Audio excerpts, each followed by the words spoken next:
Council took care of core review housekeeping business at last night's meeting.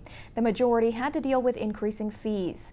One increase had one councillor saying no way.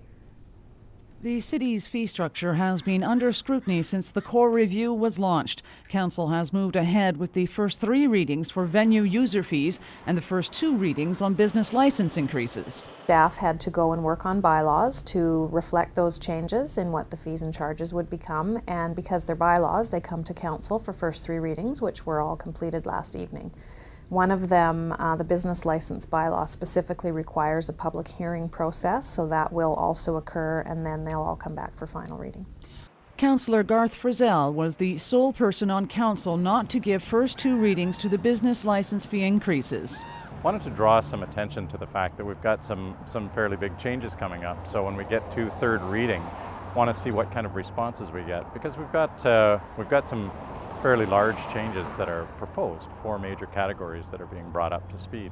So I wanted to draw attention to that. However, he did vote in favour of increasing fees to different venues in the city, like the pools and arenas. The fees and charges that we passed last night were all ones we had talked about in depth, and those were ones that had already been through the grinder.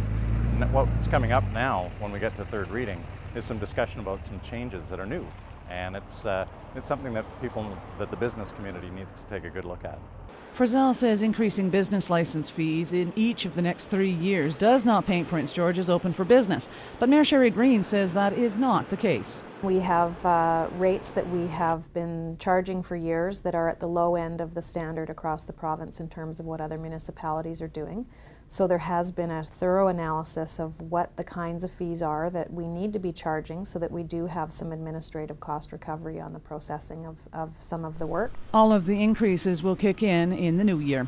Cheryl Jan, CKPG News.